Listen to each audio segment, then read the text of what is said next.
Good evening everyone, this is Millie Goyal and we are back with a new topic, that is the structure of atom. So we are going to discuss the structure of atom today.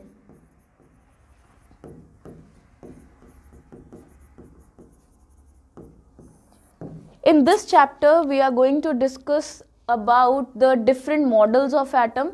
कहाँ से शुरू हुआ था, किस किसने इसके बारे में कोई इन्फॉर्मेशन प्रोवाइड की, कौन कौन सी डिस्कवरी हुई थी, एटम में क्या क्या चीज़ें प्रेजेंट होती हैं, ठीक है।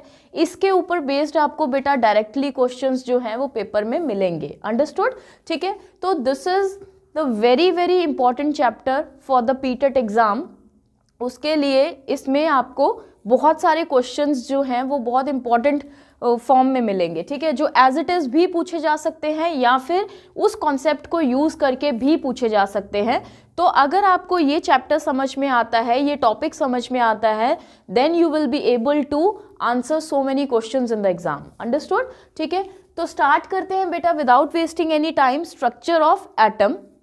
स्ट्रक्चर ऑफ एटम में सबसे पहले जो मॉडल जो दिया गया था that was the J Thomson's model. पहला model that is given by J Thomson. J Thomson ने पहला मॉडल दिया था। इस मॉडल को जे थॉमसन मॉडल तो बोलते ही हैं। सेकेंडली इसको बोलते हैं बेटा पुडिंग मॉडल,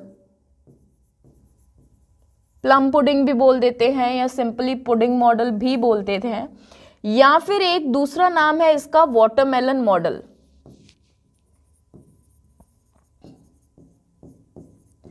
वाटरमेलन मॉडल। तो ये जो तीन नाम हैं वो एक ही मॉडल ऑफ एटम को दिए गए हैं। सबसे पहला मॉडल था, तो इसमें वाटरमेलन मॉडल क्यों दे दिया इसका नाम, क्योंकि it looks like a watermelon. जो एटम था अकॉर्डिंग टू जे थॉमसन वो वाटरमेलन की तरह दिखता है। उसके अकॉर्डिंग क्या है कि जो वाटरमेलन तरबूज होता है उसमें जितना भी रेड पोर्शन जो हम लोग खाते हैं that is made up of the positive charge, और जो सीड्स होते हैं ब्लैक और ब्राउन कलर के that is of the negative charge, ठीक है। तो फॉर एग्जाम्पल अगर ये हमारे पास एक वाटरमेलन है तो इसमें जो रेड कलर पोर्शन है बेटा वो क्या है, पॉजिटिवली चार्ज पोर्शन है या पार्टिकल्स हैं, और ये जो सीड्स हैं they are embedded in the form of the negative charge. तो जे थॉमसन ने यही बताया कि जो एटम है वो एज अ होल न्यूट्रल होता है। बस उसके मॉडल में जो सबसे काम की चीज़ थी वो यही थी कि जो मॉडल है एटम का या जो एटम इन एक्चुअल होता है वो एज अ होल न्यूट्रल होता है। न्यूट्रल का मतलब क्या होता है कि जितना उसमें पॉजिटिव चार्ज पड़ा है उतना ही उसमें नेगेटिव चार्ज भी पड़ा है। So as a whole atom is a neutral species. Atom जो है वो एक न्यूट्रल स्पीशी है, ठीक है। इसके अलावा उसने जो ये स्ट्रक्चर प्रोवाइड किया, जो ये मॉडल प्रोवाइड किया, इसमें कुछ काम का नहीं था, ठीक है, क्योंकि ये जो था इसमें इलेक्ट्रॉन इस तरह से पड़े हैं और जो प्रोटॉन्स हैं वो इस तरह से पड़े हैं, तो ये उसमें कोई काम की चीज़ नहीं थी, दैट्स इट, ठीक है।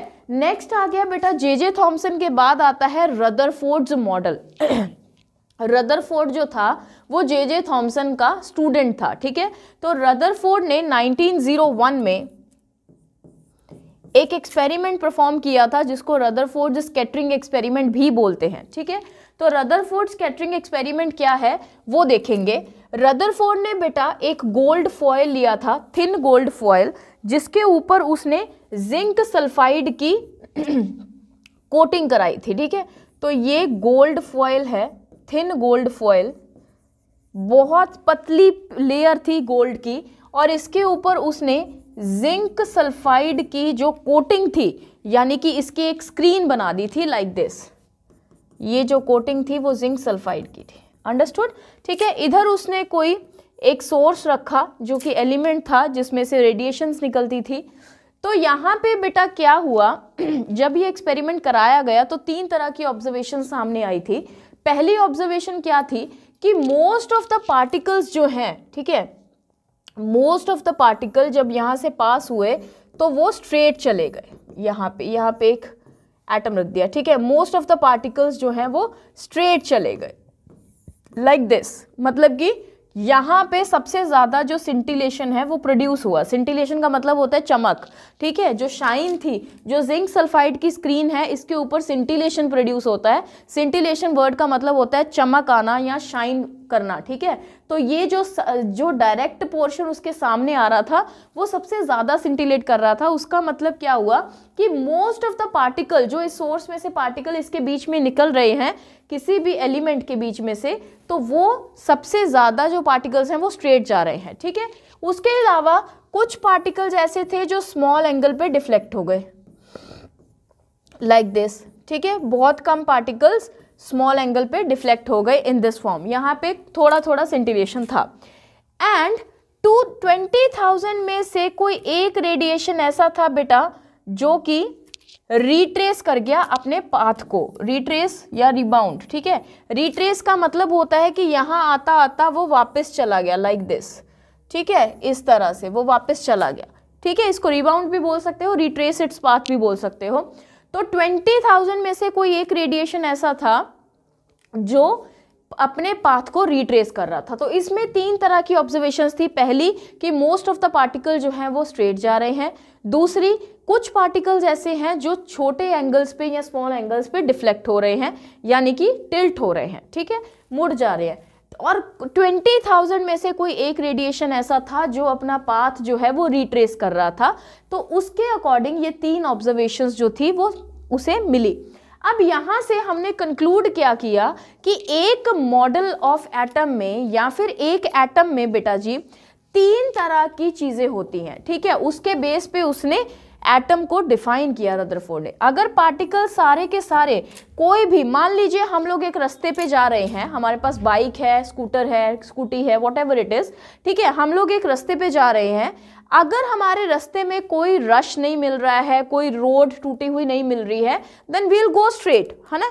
हमें हमारा जो पाथ है वो चेंज नहीं करना पड़ेगा, we will go straight on the path, ठीक है। दैट मीन्स कि अगर कोई चीज़ बिल्कुल स्ट्रेट मूव कर रही है, इसका मतलब ये हुआ कि उसके रास्ते में किसी भी तरह का कोई हिंड्रेंस नहीं आ रहा है, किसी भी तरह की कोई भी जो अड़चन है, कोई रुकावट है वो नहीं आ रही है। इसका मतलब क्या हुआ कि मोस्ट ऑफ द पार्टिकल अगर सीधे जा रहे हैं बेटा, तो उनके रास्ते में किसी भी किस्म की कोई हिंड्रेंस क्रिएट नहीं हो रही है। दैट मीन्स कि एक एटम में बहुत सारी स्पेस जो होती है वो खाली होती है, ठीक है। तो पहला कंक्लूजन क्या था कि most of the space in any atom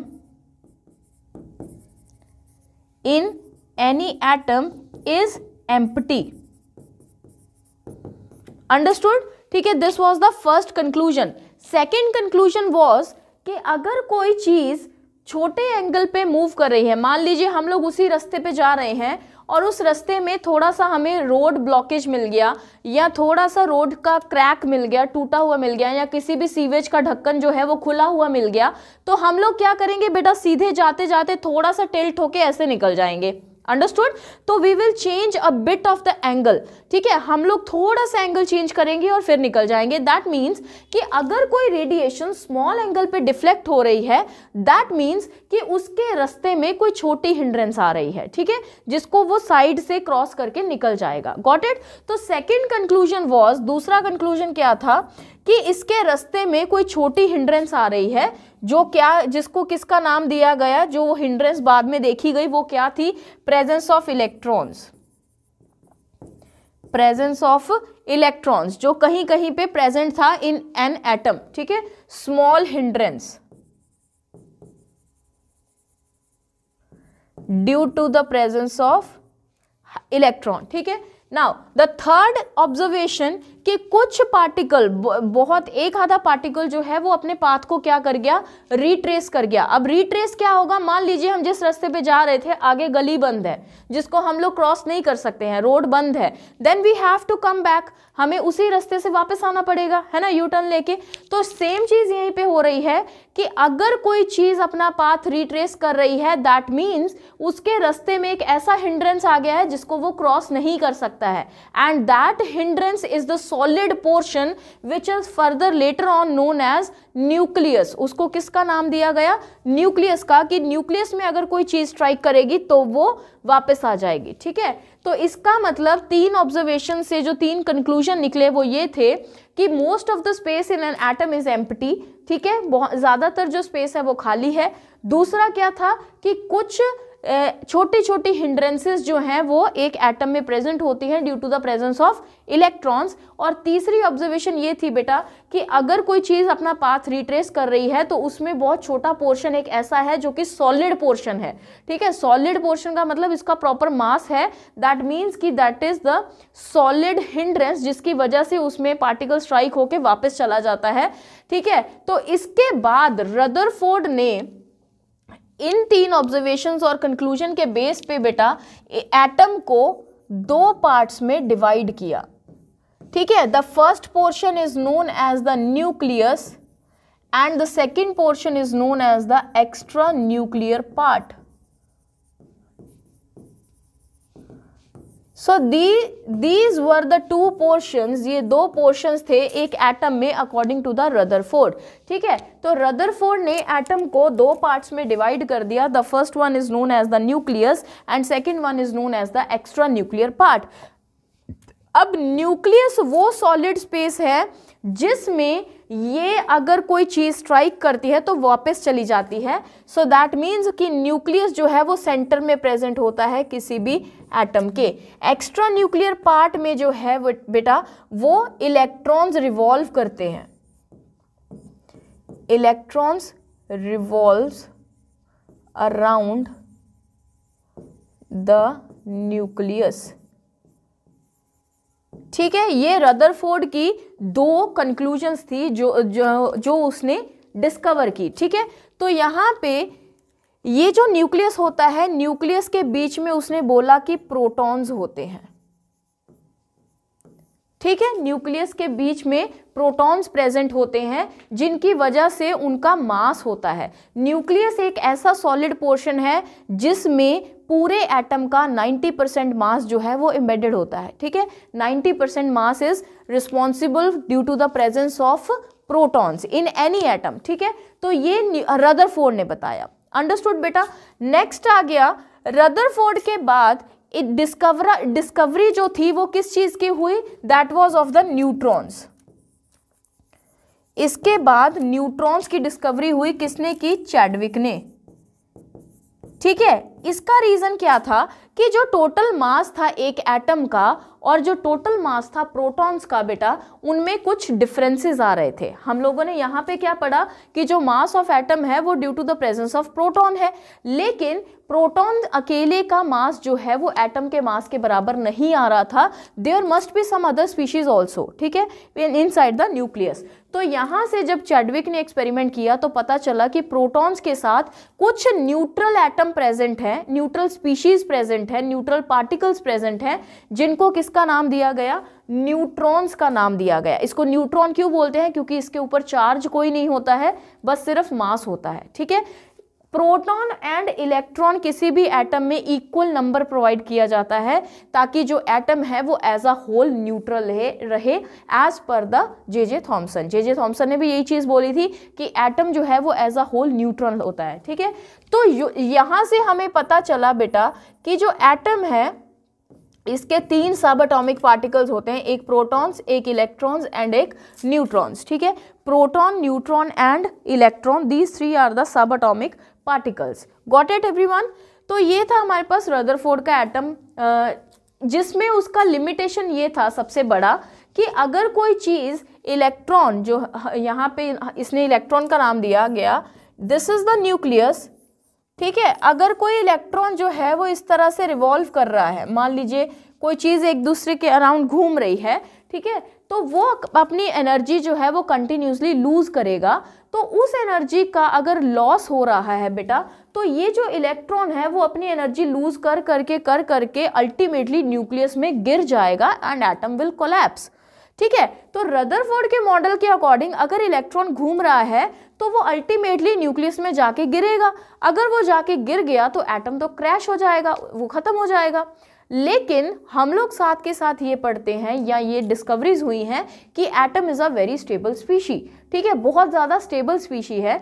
इसका मतलब ये हुआ कि दिस वाज रदरफोर्ड्स लिमिटेशन, कि वो एटम की स्टेबिलिटी को एक्सप्लेन नहीं कर पाया था। आपको पेपर में ये क्वेश्चन पूछ सकते हैं कि which of the following is the limitation और drawback of Rutherford's model of atom, ठीक है। तो बिगेस्ट जो ड्रॉबैक था वो ये था कि उसने एटम की स्टेबिलिटी को एक्सप्लेन नहीं किया था, ठीक है, which is later on discovered या फिर मॉडिफाइड या फिर explained by the Bohr's model of atom, ठीक है। तो बोहर का मॉडल ऑफ एटम जो हम आज तक पढ़ते आ रहे हैं, that is the most successful model till date, ठीक है। तो यहाँ पे हम लोग रदरफोर्ड का मॉडल जो है वो कंप्लीट कर चुके हैं, जिसके बेसिस पे हमें प्रोटॉन, न्यूट्रॉन एंड इलेक्ट्रॉन्स का पता चल चुका है। Understood everyone? नाउ अगला जो है बेटा that is Bohr's model. Bohr ने क्या बोला था? बोहर ने एक जो ऑब्जर्वेशन थी, एक जो पोस्टुलेट था, वो रदरफोर्ड से उठाया। रदरफोर्ड ने बोला था कि electrons are revolving around the nucleus, that is completely right. वो बिल्कुल सही बात थी कि ये हमारे पास न्यूक्लियस है और ये इलेक्ट्रॉन जो है वो घूम रहा है, ठीक है। लेकिन बोहर ने इसमें ऐड किया to correct the limitation of Rutherford. वो क्या था कि यहाँ पे बेटा अगर इलेक्ट्रॉन रिवॉल्व कर रहा है तो that must be revolving in the fixed path. कोई भी चीज अगर रिवॉल्व करेगी एक फिक्स्ड पाथ में, फिक्स्ड पाथ मतलब एक ही जगह पर अगर घूमेगी तो उसकी एनर्जी ना तो गेन हो सकती है ना ही लूज हो सकती है बाय इटसेल्फ। कोई भी पार्टिकल, मान लीजिए हम लोग ऐसे घूमते हैं, ठीक है, अगर हम लोग कहीं पे घूमने लग गए तो अल्टीमेटली घूमते घूमते घूमते घूमते हमें चक्कर आता है और हम गिर जाते हैं। दैट चक्कर आना is the loss of energy, ठीक है। उसका मतलब क्या होता है कि हमारी बॉडी की जो एनर्जी है वो लूज हो जाती है जब हम घूमते हैं, अल्टीमेटली वी फेल डाउन, ठीक है, हम गिर जाते हैं। लेकिन अगर कोई भी चीज एक फिक्स्ड पाथ में या फिर स्टेशनरी पाथ में घूमेगी तो ना तो कोई पार्टिकल अपनी एनर्जी गेन कर सकता है ना ही लूज कर सकता है अपने आप, ठीक है, किसी को कराना पड़ेगा। दैट मीन्स बोहर ने ऐड ऑन किया बेटा कि जब भी इलेक्ट्रॉन्स रिवॉल्व करते हैं अराउंड द न्यूक्लियस तो they revolve in the fixed path और फिक्स्ड ऑर्बिट। ये जो पर्टिकुलर सर्कल्स मैंने बनाए हैं, these are called the orbits. इसको ऑर्बिट बोलते हैं या फिर शेल बोलते हैं। अंडरस्टूड? ठीक है, तो ये जो है दैट इज द शेल। तो अकॉर्डिंग टू बोहर जो इलेक्ट्रॉन्स रिवॉल्व कर रहे हैं वो फिक्स्ड ऑर्बिट में रिवॉल्व कर रहे हैं, जिसको K shell, L shell and M shell and so on इस तरह से भी डिनोट करते हैं, या फिर इसको n is equals to 1, n is equals to 2, n is equals to 3 and so on. Unlimited होते हैं, इन्फिनिटी, अप टू इन्फिनिटी, ठीक है। तो ये बोहर का मॉडल ऑफ एटम था जो कि मोस्ट सक्सेसफुल मॉडल है। Got it everyone? अब हम लोग एटम में यूज होने वाली अलग अलग टर्म्स के बारे में डिस्कस करेंगे। 3 मॉडल्स जो हैं वो हम लोग डिस्कस कर चुके हैं।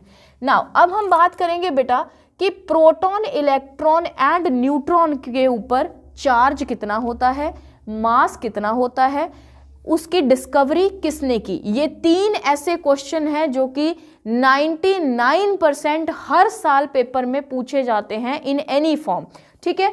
तो सबसे पहले हम लोग यहां पे लिखेंगे electron, then proton and then neutron, ठीक है। तो यहां पे डिस्कवरी, उसके बाद आएगा चार्ज, उसके बाद आएगा मास। ये 3 चीजें बहुत इंपॉर्टेंट है। इलेक्ट्रॉन की डिस्कवरी की बेटा जे थॉमसन ने। ये क्वेश्चन बहुत कंफ्यूजिंग है, बहुत बच्चे गलत करते हैं। आपको ऑप्शन जो है वो पेपर में रदरफोर्ड भी मिलेगा, विलियम क्रूक्स भी मिलेगा, लेकिन जो आंसर है that is the J Thomson. J Thomson ने इलेक्ट्रॉन को इंट्रोड्यूस करा दिया था जब उसने अपना मॉडल इंट्रोड्यूस किया था, ठीक है। तो इसकी डिस्कवरी जो है वो जे थॉमसन ने की थी। प्रोटॉन की जो डिस्कवरी है बेटा that is done by Goldstein, ठीक है, वेरी वेरी इंपॉर्टेंट। न्यूट्रॉन की डिस्कवरी जो है that is done by Chadwick. Understood? Next आ गया चार्ज। इलेक्ट्रॉन एंड प्रोटॉन के ऊपर सेम चार्ज होता है, बस सिर्फ और सिर्फ साइन का डिफरेंस है, तभी जो एटम है वो एज अ होल न्यूट्रल होता है। ठीक है, इलेक्ट्रॉन के ऊपर चार्ज जो है -1.6 into 10⁻⁻19 coulomb, coulomb is the unit of charge. ठीक है, प्रोटॉन के ऊपर +1.6 इंटू 10⁻⁻19 कूलम, एंड न्यूट्रॉन के ऊपर चार्ज कितना होता है, 0। Neutron is a neutral species, इसके ऊपर कोई चार्ज नहीं होता है। नेक्स्ट आ गया बेटा मास। इलेक्ट्रॉन का जो मास है दैट इज 9.1 इंटू 10⁻31 kg। ठीक है, नेक्स्ट आ गया जी, अगला जो है प्रोटॉन है 1.672 इंटू 10⁻27 kg। इसका जो न्यूट्रॉन एंड प्रोटॉन का अप्रॉक्सीमेटली सेम होता है, सिर्फ एक डेसिमल पॉइंट का फर्क है। यहाँ पे 1.672 है, वहाँ पे 1.675 है into 10⁻27। Rest of the digits are same, rest of the value is same. Understood? So ये जो हम लोगों ने कॉलम बनाया है बेटा, ये टेबल जो बनाया है, this is the most important table. ठीक है, फॉर द पीटेट एग्जाम बहुत ही ज़्यादा इंपॉर्टेंट है हर एक चीज़ इसमें। डिस्कवरी, चार्ज एंड मास, ये पेपर में 99% हर साल पूछे जाते हैं, और हो सकता है होपफुली इस साल भी आए। ठीक है, सो इसको छोड़ना नहीं है, इसको बाय मिस्टेक भी गलती नहीं होनी चाहिए। ठीक है, तो ये जो है बहुत ध्यान से करने वाली चीज़ है। अंडरस्टूड? नेक्स्ट आ गया बेटा जी, इसमें हम लोग एक और चीज़ को इंट्रोड्यूस कराएंगे। कुछ टर्म्स हैं हमारे पास, कुछ इंपॉर्टेंट टर्म्स है जिसको यहाँ पे डिस्कस करते हैं। पहली टर्म है बेटा आइसोटोप्स, दूसरी है आइसोबार्स, तीसरी है आइसोटोन्स। ठीक है, ये तीन जो टर्म्स हैं यहाँ पे हम लोग डिस्कस करेंगे। आइसोटोप क्या चीज़ होती है, मैंने आप लोगों को in the last to last lecture, आप लोग जिसने नहीं देखा है you can go in the previous lectures and see the video, जिसमें मैंने एटॉमिक नंबर और मास नंबर का डेफिनेशन कराया था। ठीक है, तो आइसोटोप क्या चीज़ होती है, अगर किसी ने नहीं देखा है तो we'll repeat it here also. Atomic number जो होता है बेटा जी, atomic number is represented by capital Z and it is the, इसका डेफिनेशन क्या था, टोटल नंबर ऑफ प्रोटॉन्स और electrons in an atom is known as the atomic number. Number of protons और electrons sorry in any atom. ठीक है, किसी भी atom में कितने प्रोटॉन या इलेक्ट्रॉन है वो क्या बताते हैं, atomic number of that atom. ठीक है, पहले 10 एलिमेंट्स हम लोगों ने याद भी किए थे इन the last lecture, you can see. ठीक है, जिस बच्चे ने नहीं देखा है आप पिछली वीडियो में जाके देख सकते हैं। आइसोटोप्स क्या चीज़, चलो मास नंबर भी यहीं पे करते हैं। मास नंबर क्या चीज़ होती है बेटा, it is represented by capital A, the total number of proton and neutron. ठीक है, टोटल प्रोटॉन प्लस न्यूट्रॉन जितने भी होते हैं किसी भी एटम में, that is given as mass number, उसको मास नंबर बोलते हैं। ठीक है, तो आइसोटोप क्या चीज होती है, आइसोटोप उन स्पीशीज को बोलते हैं which have same atomic number but different mass number. ठीक है, जिन स्पीशीज का एटॉमिक नंबर सेम हो बट मास नंबर डिफरेंट हो, that is called the isotopes. ठीक है, फॉर एग्जाम्पल, बहुत अच्छा एग्जाम्पल है जो पेपर में आ भी सकता है, हाइड्रोजन 1 ये नीचे जो लिखते हैं बेटा, इसको ये रिप्रेजेंटेशन होता है, this is the symbol of the element, general representation बता रही हूँ। यहाँ पे होता है Z और यहाँ पे होता है A, दैट मीन्स ये क्या है, सिंबल ऑफ एलिमेंट, ये होता है मास नंबर और ये होता है एटॉमिक नंबर। जब भी कोई एलिमेंट लिखा देखोगे तो वो इसी फॉर्म में लिखा हुआ मिलेगा, ठीक है। तो इसका मतलब क्या हो गया, hydrogen is the element, 1 is the atomic number, 1 is the mass number, 1 2 and 1 3, ठीक है। ये हाइड्रोजन के 3 आइसोटोप्स हैं जिनका एटॉमिक नंबर क्या है 1 तीनों का, बट मास नंबर इसका 1, इसका 2, इसका 3, ठीक है। और H11 को क्या बोलते हैं, प्रोटियम, प्रोटियम। H12 को बोलते हैं ड्यूटीरियम, H13 को बोलते हैं ट्रीटियम, ठीक है। तो these are the isotopes of hydrogen, ये हाइड्रोजन के आइसोटोप्स हैं। अंडरस्टूड बेटा। सिमिलरली बहुत सारे एलिमेंट्स के आइसोटोप्स हैं। फॉर एग्जांपल जैसे कार्बन है, carbon 612, carbon 613, carbon 614, these 3 are the isotopes of carbon. Oxygen के भी आइसोटोप्स हैं, atomic number is 8, mass number is 16, 8 17, ठीक है। तो ये भी एग्जिस्ट करते हैं। सिमिलरली क्लोरीन के भी हैं, ब्रोमीन के भी हैं, so many isotopes are there.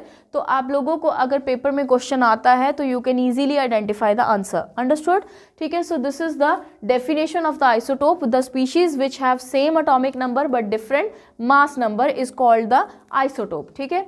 Isobars क्या चीज होती है बेटा, isobar which the species which have same mass number but different atomic number, पहले वाले से उल्टा हो गया है, ठीक है। आइसोबार्स क्या चीज होती है, सेम मास नंबर यानी कि सेम ए एंड डिफरेंट क्या हो, Z, atomic number must be different. For example जैसे हमारे पास potassium argon and calcium, argon का atomic number is 18, mass number is 40, calcium का atomic number is 20 and mass number is 40, understood, ठीक है। तो these 2 are the pair of isobars, इनको isobars बोलते हैं।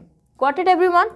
नेक्स्ट आता है बेटा आइसोटोन्स। अगला जो है आइसोटोन का मतलब, जब भी आपको कहीं पे भी आइसो वर्ड लिखा हुआ मिलेगा ना, wherever you find the word iso it means same, कुछ ना कुछ चीज जो है उसमें सेम होगी, ठीक है। तो आइसो वर्ड का मतलब क्या होता है, सेम।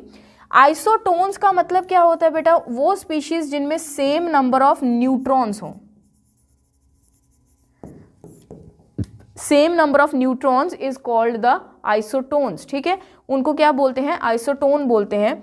फॉर एग्जांपल जैसे है सोडियम 1123 एंड मैग्नीशियम 1224, ठीक है। ये सोडियम का एटॉमिक नंबर, मैग्नीशियम का एटॉमिक नंबर, ये सोडियम का मास नंबर, ये मैग्नीशियम का मास नंबर। नाउ हम लोग नंबर ऑफ न्यूट्रॉन्स कैसे निकालेंगे, हमने सीखा भी था इन the last video. Number of neutrons is always is equals to A minus Z.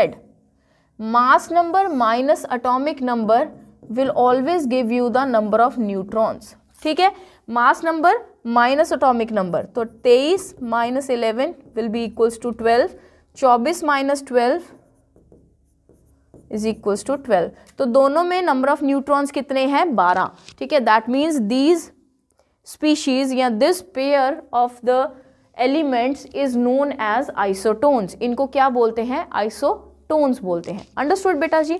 So this is some important जो कॉन्सेप्ट थे हम लोगों ने वो किए हैं। इसमें छोटी छोटी डेफिनेशंस है जिनके बेस पे आपको क्वेश्चन जो है वो पूछे जा सकते हैं।